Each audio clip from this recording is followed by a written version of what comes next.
tozali na problème ya offre na demande. Ndenge nini population ezali konyokwama na kati ya ville ya Kinshasa. Il faut bazwa ba disposition basi basali ba makambo na bango nyonso tango koloba avec action. Ce n'est pas yo lobi kaka action ekoya après 6 mois, action ekoya après 1 année. Alors là, ozali koboma mboka, biloko ezali komata de jour au jour. Est-ce que bakonzi baoyo bazali ko gouverner biso, bazali ko yoka, bazali ko mona topé, bazali ko mona te? Je n'aimerais pas ya kokota na bozindo kuna. Régime ya Kabila ici est le cas. Tozali siko na régime ya président Félix Tshisekedi. Responsable d'une famille. Soki tobandaki kopesa 10 000 pour que batu bosala wenze. Mais pour le moment, ezali sous 10 000 te et comme fois 3. À côté, bango ba welela ndenge nini bako gouverner lobby ou bien bako sala nini. Vie sociale. Na ndenge oyo tozali koyoka. Pe tozali komona. Vraiment, ekozala lisumu. Soki muta confirmé que non, batu bazali ko vivre malamu. Mais tozali ba pessimiste te. Ata malamu tokolobaka kamabe. Nakanisi na lobaka mwa ebele, nous vivotons. Vivotons, ça veut dire que vie ezali na ndenge sengelité. Mais peuple congolais na minute yoyo azali ko vivre na ndenge sengelité. Et bakonzi bazali ko se succéder différence penza progrès ezalité. Biso tozali na opposition républicaine. Et je vais démontrer pour nanini ce qui olobi que non vie sociale et abatu ezali malamu osali risumu. Bandeko boza ebele bozolanda la chaîne du social, la chaîne qui prône le développement de la République démocratique du Congo, GN Fondement Télévision, chaîne nabino bomesana ko tala, chaîne nabino bomesana ko landa po et pesa rabino ba analyse kitoko et le bela rabino makambo ezoleka na kati ya situation sociale ya baimboka kawa na kati na mboko ya Congo. Boza vraiment ebele to senga rabino mingi bo s'abonner na chaîne na biso mingi bo like ka ba émission na biso mingi to senga rabino en tout cas bo commenter ka ba émission nyonso o to tsaka na kati na chaîne na biso afin que epesa biso courage ya kokende lisusu de l'avant na kati na musala o to sala bo yebi ke na mboka na biso makambo eza tellement ebele, actualité eza tellement bombé na kati na mboka na biso taliba situation ya seni awa to moni nouvelle équipe ezui déjà fonction ba sala ki remise et reprise tozota la kuna na côté pe ya état d'éducation to moni pe gouvernement na banque syndicale ba meki ko solo là pour que bana na biso baleki na biso ba reprendre le chemin de l'école surtout mingi ba ya école conventionnée catholique et puis na kati na société na biso ko lia et komi pasi donc makambo eze belé ko lobela na kati na émission oyo. Alors tozolinga to sala analyse ya situation générale ya mboka na biso. Alors pour ko sala ngo ngana za mieux placé te na luki pona bino un invité ou azali historien ya ikula histoire ya mboka azali pe cadre na kati na parti politique o to bengi Congo na biso to yebite soki ezala kaka ye monga ko répondre na kati na émission na biso et puis azali muto alingaka mingi makambo etali kotangisa yango moni to énumérer que to lobela pe makambo etali kelasi pour ye lokola molakisi ameka mpe ko lobela biso bo solo pe makambo nyonso esengeli ye comme na ye promoteur ou monsieur Gilbert Baloki azali historien de formation et un grand cadre na kati ya Congo na biso. Monsieur Gilbert, bonjour. Bonjour, monsieur journaliste Gaspard. Est-ce que vous allez malade? Tozali kopema nangolu ya Nzambe, muke, au rythme du pays. Au rythme du pays. Yo zali historien, ezali première fois teto yambayo na kati na plateau na biso ya chaîne na biso awa. Alors, tolingi to yeba nanu to beta moi situation générale ya mboka na biso ya marche actuelle ya mboka na biso mais mingi tozwa 3 axes: axe politique, axe éducatif na axe etali social ya mboka Congo awa ba mboka ndenge tozo vivre na moni déjà le baki nanga ke au lieu to vivre tozo vivoter ko vivre na ko vivoter différence ça na no wapi. Oui, mais différence monene pour ce qui mutu. Bon, avant na koma, naza ko remercier yo, naza ko remercier chaîne na bino, naza ko remercier pe Nzambe oya kelibiso, oyo a pesa moye buto ndenge tozali ko vivre mo pesi na nyonso. Naza ko remercier ye. Bien, tokota na bozindo ya masolo na biso. Na kanisi na lobaka mwa ebele, nous vivotons. Vivotons, ça veut dire que vie ezali na ndenge esengeli. Pour que mutu a vivre, il faut lia, il faut tambola, il faut osala makoki oyo esengeli. Mais peuple congolais na minute oyo azali ko vivre na ndenge esengeli. Vi yango pe esi banda ko beba banda kala et bakonzi bazali ko se succéder différence penza progrès ezalité tozali toujours ko sala soit marche sur recul ou soit mais sur place ou soit moi progrès mouké mais elingi kolobate que tozali ko vivre ndenge sengeli. Donc Congolais ndenge tozabo monsieur Gilbert yo zali cadre munene na uti kolobawa ya Congo na biso, mais ce qui est important c'est que oza scientifique, ozali historien et puis ozali muto yo olingaka mingi makambo etali kelasi. Donc olingo confirmer na ba imboka bazolanda biso, bandeko na diaspora bazolanda biso, bandeko pe na ba province nyonso bazolanda biso, bandeko bazolanda biso awa pe na Kinshasa. Donc olingo kolobake Congo population congolaise pour le moment azo vivoter vie ezapena intenable. Bon, na ebité hein, nani ako contredire. Po contradiction ezalaka kaka bandeko bazolanda ba ya ko contredire. O nyonso tu ya malamu. Biso tozali na opposition républicaine. Ezalaka ki ezali soki bakonzi ba oyo bazali ko kamba biso. Basali malamu tokoloba iyo basali malamu. Soki pe basali mabe tokoloba basali mabe bobongisa. Et c'est ça la manière, notre manière de contribuer na évolution ya mboka. Mais tozali ba pessimiste te. Ata malamu tokoloba kaka mabe parce que tolingi te toyote, tolingi te tote biso zali bongo te. Na Congo na biso nous apprécions ce que l'ok ezali ya malamu, ya malamu, ya mabe pe, ya mabe. Mais tozali koloba vie sociale na ndenge oyo tozali koyoka pe tozali komona vraiment ekozala lisumu soki muta confirmer que non batu bazali ko vivre malamu ekozala lisumu za sûr, très sûr. Ah ouais, tozali na télévision monsieur Gilbert, tozali na télévision. Oui, je vais démontrer. Pour nanini, ce qui olobi que non, vie sociale et abattu ezali malamu au sali risumu. Pourquoi? Yo mokotala. To meka ko épingler quelque tout ban moi exemple muke. To kamatata libumu. Biloko yakolia. Sur na marché biloko et ba prix est grimpé koleka. Yoza papa oza responsable ya famille. Je suis responsable d'une famille. Soki to bandaki ko pesa 10 000 pour que batu bosala wenze. Mais pour le moment ezali sous 10 000 te et comme il faut à 3.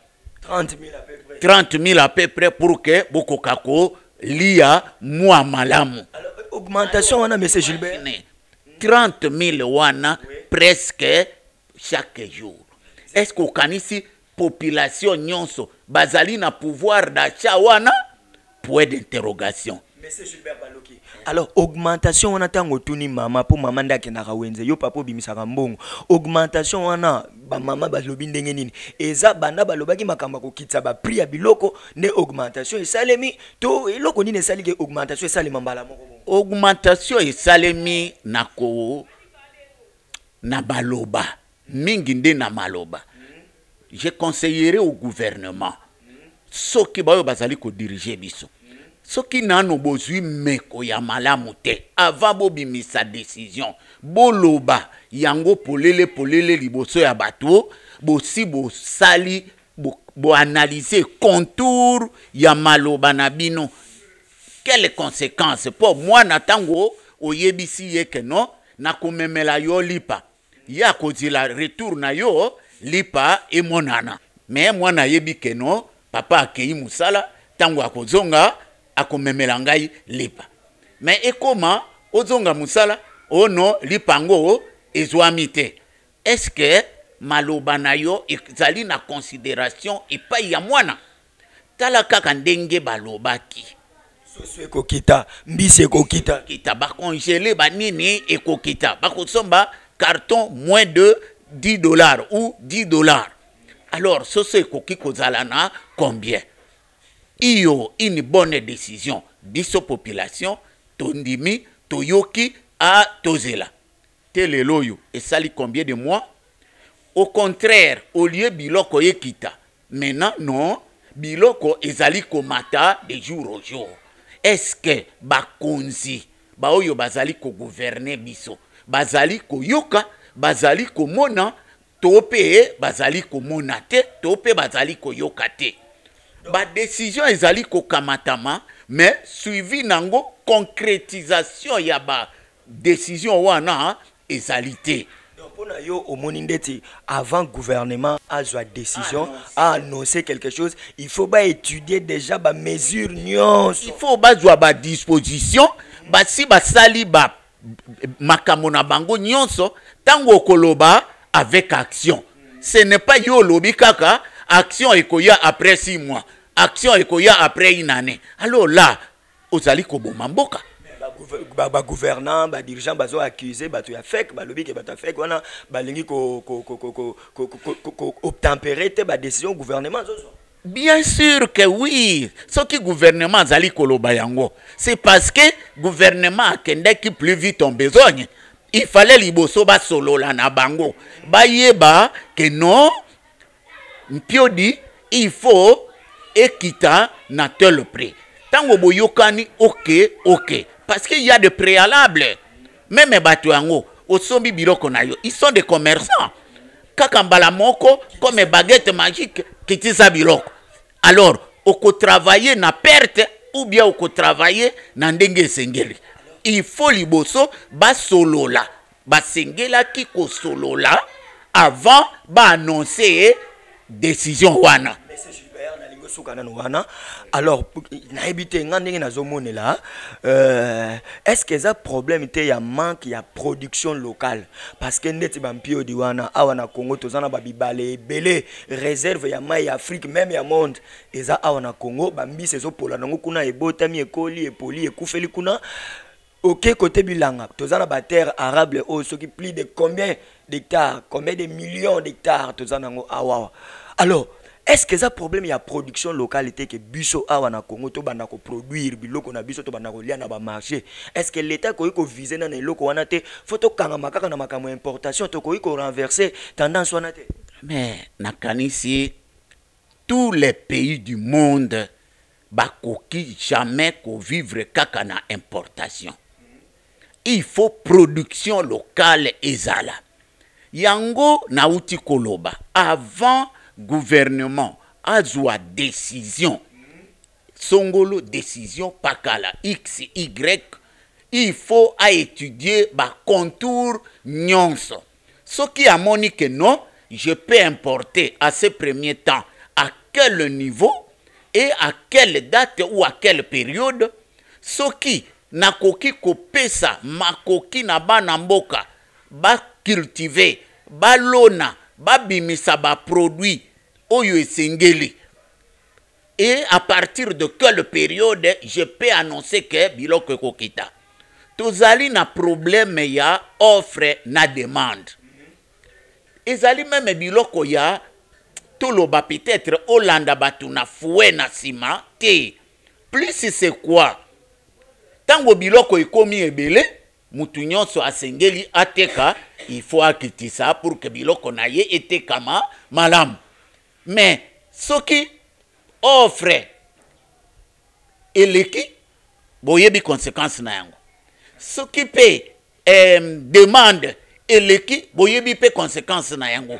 Nous savons tout ça, mais le gouvernement avant akamata décision, il faut à étudier yango profondément. Ce n'est pas par baguette magique au lamuki na tongo au raisonner ou bien au loti allez au bout au lobby. Na simango silisi koloba biso peuple petit peuple to komi kozi la réaction tarde. Alors on dirait bate qui peut bazama yele mingi monsieur Gilbert basali système ya ke ba matisi ba biloko comme ça tant au gouvernement a reçoit mesure ya ko kitsa le ba kitina ba prix normal. Est-ce que côté wana ezate ke biso moko pe ba imboka to somi nyoko la biso na biso? Mais non, to lobby yango presque nyonso na sina pesi contour. C'est un problème d'organisation. Batuba solo là avant yakobimisa décision. Gouvernement ayebi population na ye. Ayebi ba ruse oyo ezali bepai na bipai. C'est tout à fait oyo lobby ekoki pe kozala. Peut-être bango ba moni que bon comme ba lobby to kitsabiloko to matisa de manière que tango to kosolola na bango ezongi kaka na position yango ezalaki pour dire que non to kitisi biloko. Ça peut aussi être ça mais ngai nazali kunati. Moi, mon problème est que le gouvernement qui nous dirige a ça là-bas, action, oyo, et koki ko se pedisa ba na mboka. Wana tozali kana ba congélé. Est-ce que to simbi banzela? Tala même awa na capitale.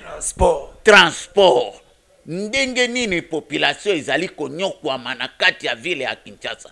Bambouteillage epai ba mabulu na banzela epai prix à transport yebanaka susute prix à transport yebanaka te demi terrain moyen pe opekisango lisusu te parce que batu bazali na difficulté munene ba menini ba moto ekomi ebele et au contraire ni tete pe ba moto ngonga mosusu même bazali ko rouler na ba condition oyo sengelité mais bazali ko sunga ni tete bango mais vraiment c'est un peu difficile pour na ko sala nini to silisi wana ta la place oyo ba saute mouton to kanisa ki ba saute mouton et ko ya ko résoudre problème ya ba embouteillage mais au contraire ça continue plus.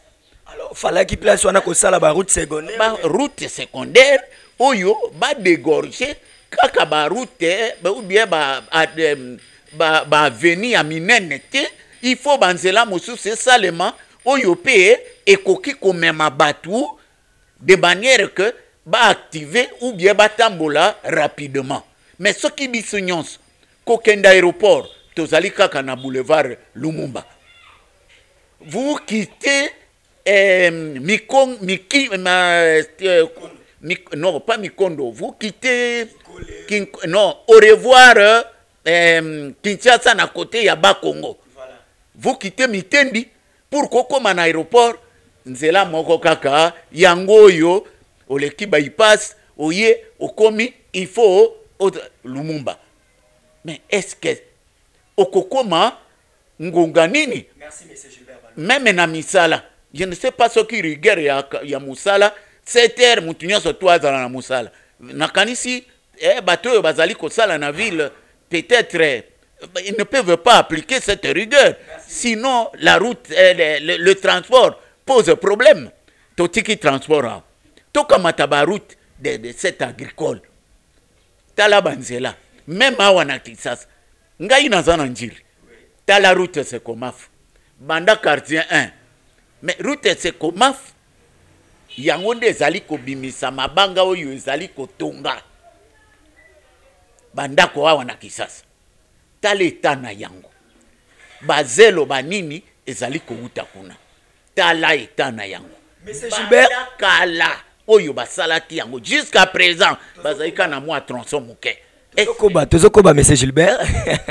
Tozokoba là yo bandeko bozo landa biso partout à travers le monde. Vraiment, nakanisi bozo comprendre passion, bozo comprendre émotion, bozo comprendre souffrance.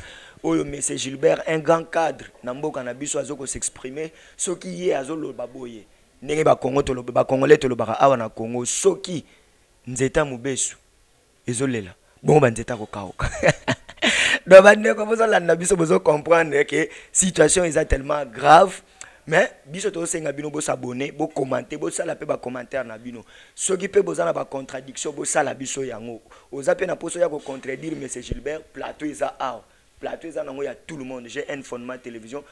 Maramino c'est ali société yangonde biso tolobelaka awa. Merci na bino bozola na biso na États-Unis, na France, na Suisse partout. Papa Augustin Ayimba, maman Nelly, Mapangula, maman José, boutique Love Africa venir donc kitoko mingi papa Diakre Ignace Mena na Suisse bino nyonso bozola na biso.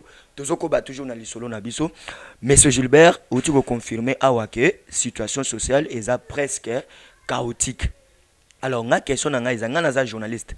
Question nanga ezali soki tolingi to meka ko sala étude comparative yoza historien entre 18 ans il y a régime il y a président honoraire Joseph Kabila na 3 ans il y a régime actuel il y a président Félix Antoine Tshisekedi Tshilombo sur le plan social soko sali étude comparative selon yo résultat ni no pesa biso yo journaliste nalingi kokota na bozindo ya ba comparaison te.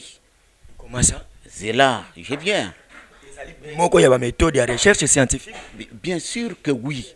Je n'aimerais pas ya kokota na bozindo kuna.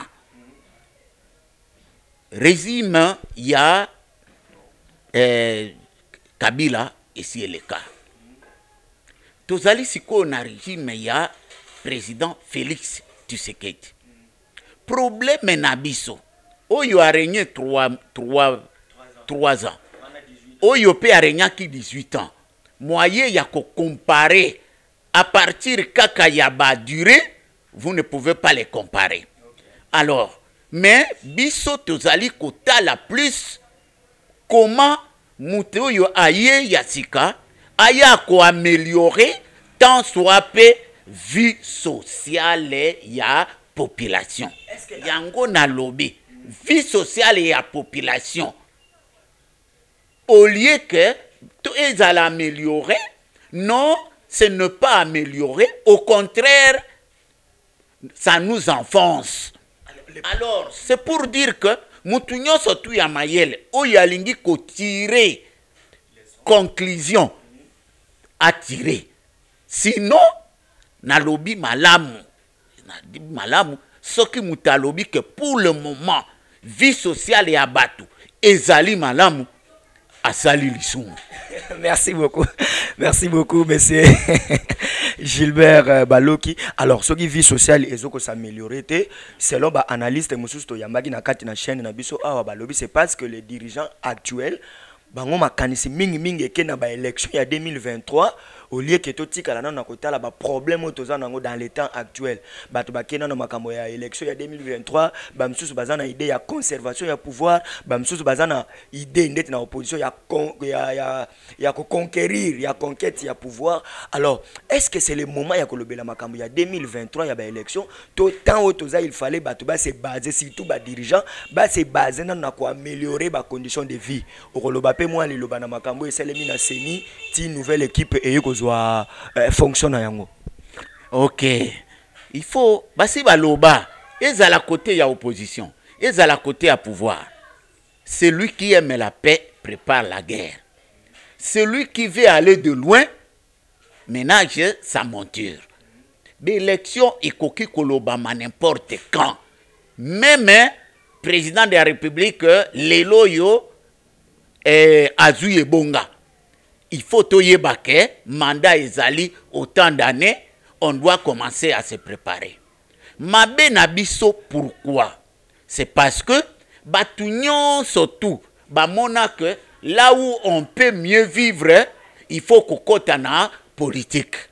En dehors ya politique, vie ezali lisusu malamu te. C'est de cette manière-là oyo ozali komona makanisi ya batu, makasi ya batu, maloba ya batu ekomi toujours na vision wana. Non, pourtant il y a des élections. Mutaza ministre oli asala nanu makambo esengeli asala ya lingi nanu viser makambo ba élection. Azali ko viser comment conquérir le terrain pour que na pesa mbongo na sala boye pour que population bandi mangai mabe ezalité. Mais kotia liboko na libenga ya population, c'est-à-dire na banque ou bien na gouvernement ti.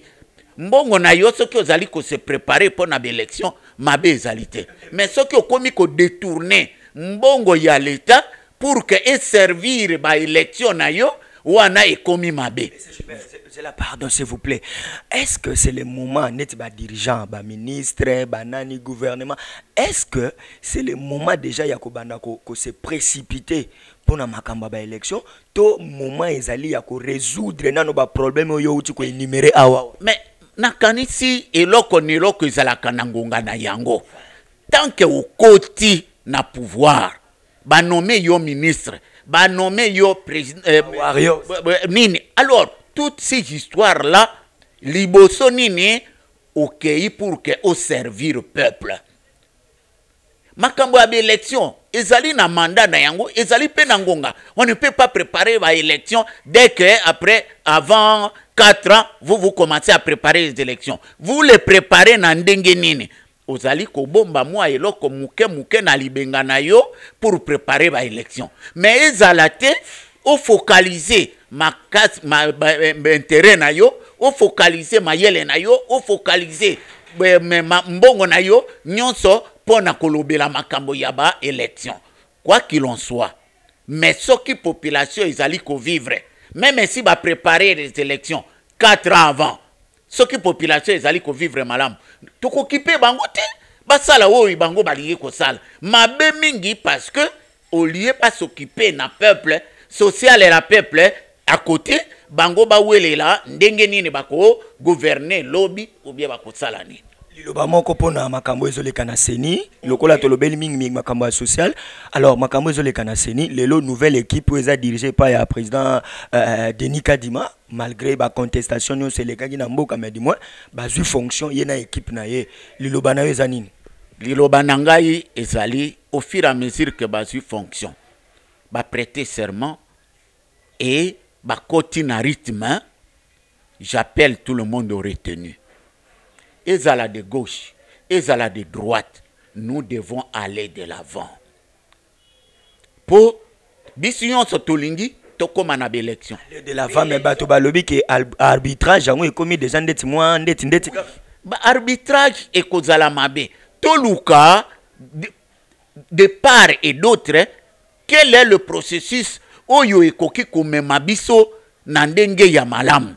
Non seulement kaka bakonzi bazali kuna, mais to renforcer loi électorale de manière que ba contestation ezala ebele te. Yango nde mabe na biso ba congolais parce que soki totali na sima ndenge be élection esalemaki, nous croyons directement que non mboka ezali akobeba na be élection ezali koya. Mais la loi électorale soki ba formuler yango na ndenge pe ya malamu.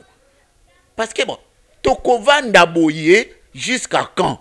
Soki pe batu bazali koyokana te. Mais basala ba élection pona ko résoudre ba problème. Soki ba élection na biso to résoudre sous ba problème te. Ndenge uti ko décrier awa. Ezali mabe. Mais est-ce que lié koloba ke to komi na fin du monde? Non. Tozali pe na ba congolais bo bazali na mayele bo yo pe bakoki kotala awe bebaki to bongisa awa pona ko contrecarrer place oyo ebebaki. Soki choix ya président Asseni et salemi mabe. Alors la loi électorale ekoki pe ko bimisa mibeko oyo ekoki pe ko contraindre ye. Tolingi koloba te ke soki Seni ezali na maboko na yo. Soki constitution ezali na maboko na yo, il faut ka kolonga be élection. Ça peut aussi arriver le contraire. Merci. Moi, je pense que tout le monde aurait retenu. To bision so total aliboso. To luka temboka ebeba. To luka à ce que tout avancer pour aller aux élections libres, démocratiques, transparentes et vérité des urnes et kokako briller. Population et c'est pelapo à poni songolo. Songolo wana peye aleki. Merci beaucoup, M. Gilbert Baloki. Yozali mutu ya ba école. J'aimerais que tu aies tapé au lobali lobano ya souke za la peine à makambo kelas. Enfin, gouvernement où ils allaient représenter bon na ministre et à tutelle et à secteur ya EPST. Monsieur le ministre Tony Mwaba a outi ko solo la paix na ba syndicaliste et à secteur ya ba école conventionnée catholique. Parti ko solo la poba sur soir mouvement ya grève wana mais question nanga il gagez beaucoup plus pourquoi à chaque rentrée scolaire il y a toujours des contestations des mouvements de grève besoin on a que qualité enseignement na éducation oh ba instruction bana bazo ezali sous vraiment au top té est-ce que besoin qu'on se rendre compte bino bampaka bino ba cadre bino ba to bozali na kata secteur ya éducation par exemple oui na kanisi to frôler yango mwa muke en long et en large bientôt belango en long et en large secteur na biso ya enseignement ezali non seulement secteur ya enseignement ba secteur presque nyonso na mboka na biso ezali ko tourner malamu te ne nous voilons pas la face ti soko tali grève mais non seulement na enseignement mais grève ezali partout. Même dans l'entreprise. Alors, grève ezali partout. Dans la fonction publique. Grève ezali. C'est pour dire quoi? Social et la population n'est pas résolu. Yango na lobaki oyo alobi que non. Social ezali malamu asali risu. Alors, oyo etali enseignement. C'est tout à fait normal. Initiative ya gouvernement ezali nini? Soki mbeba ezali. Soki mbeba ezali, ba luka ko réparer. Ba agent ba enseignant bazali mécontent na lifuti na bango. Il faut ba négocier. Au lieu ya kokende na ba mesure draconienne, ba intimidation ou nene, ça ne peut pas résoudre le problème. Je salue le ministre a eu courage pour que à solola kozonga mwasima asolola na ba gréviste na ba syndicat pour que reprise ya ba cours ezali. Ngai en tant que parent, je souffre pona komona que bana mususu bazali kotanga ya ba privé et ba mususu catholique officiel ou nini bazali kotanga te. Ce n'est pas bien. Bisignon so calendrier mon con. Qu'est-ce qui va se passer? On va encore reculer. Il faut baser à mesure. Je salue son courage. Basolola malamu de manière que bakuro ezonga. Qualité d'enseignement. Qualité d'enseignement ezali au rabais. Mais je dis bien qualité wana s'il le faut ezonga na ndenge ya malamu et ezonga na ndenge ya malamu ça prend du temps ba étudier ba sala nini ba expert bazali ba sala ba atelier pour que bazongisa état généraux et seulement bazongisa enseignement na ndenge ya malamu. Mais ba décision oyo bazali kozwa ezali ko sepelisa malamu te. Monsieur Gilbert Baloki, en un mot, vraiment, tu as na souka, bazo sala biso signe que tu as na souka, en un mot, na nyonso to lobi awa, okoloba nini na bande konos bazo landa biso zala ba konzi, zala biso population, en un mot okoloba na biso nini. Bien, en un mot, Congo ya biso nyonso. Soki baluboli one bonga, sala pona peuple. Le gouvernement a sala musala na ye. Oyo sengeli pour que atia peuple na ba condition ya malamu a résoudre sociale ya peuple ba grève na ba nini condition ya vie ya ba travailleur condition ya vie ya ba ya population ezali mabe na presque na ba secteur nyonso l'état fungola miso akoka kozwa ba meko oyo ezali ya malamu pour que population paye à se retrouver. Merci bandeko bauti kolanda wana ezalaki bongo monsieur Gilbert Baloki na uti kolobake azali un grand cadre na parti politique Congo na biso. Bomoni que tobeti masolo ya parti politique yango te mais prochainement to beta yango toyeba mbuta muntu Fredi Matungulu akomane ko évoluer ye moko to parti ezoko exister kaka ce que ezoko exister bato sala ba réunion wapi biso to za ba journaliste to kokoma bipai ba sala ka ba réunion pe to beta lisolo ya qualité ya enseignement ye loko la pédagogue pe historien ndenge nini ko remonter qualité ya enseignement bozala ke belé o bozala ki kolanda biso partout na mokili mobimba na moni kuna na Norvège na moni monsieur Baudouin Munyampara na moni pe na États-Unis ba papa Philippe Nzanga boza vraiment ebelé o bozolanda biso o bo mesana mingi bosala commentaire pe bo continuer ko soutenir chaîne na biso ndenge bosala ka yango mama Mimi Misenga papa Augustin Ayimba na bosanité kopesa équipe technique na ngambote Albi Bayunga gloire nak pour na réalisation pe montage ya émission oyo na bosanité ezana papa moko na lingake mingi na de la fois télévision papa Prince Mavuba ya mama Evelyne Nsumbu na linga couple wana makasi yango mingi na pesa rabino mbote donc bozaki belé na bosanité na collège Saint-Gilbert donc monsieur Daniel Mbomba par exemple kuna na Saint-Gilbert ba enseignant nyonso ba conseiller nyonso ou boza na collège Saint-Gilbert bozo sala musala kitoko école ebetaka toujours na ba lauréat bazo bimara kuna donc musala kitoko bon vent na collège Saint-Gilbert na bosanité la future mère de mes enfants maman merveille Diakimuntu bambote belé musala kitoko le sambo toujours elekela voilà to kutana très prochainement bo s'abonner na chaîne abiso pe bo pesa ba commentaire et kozala kitoko mingi merci.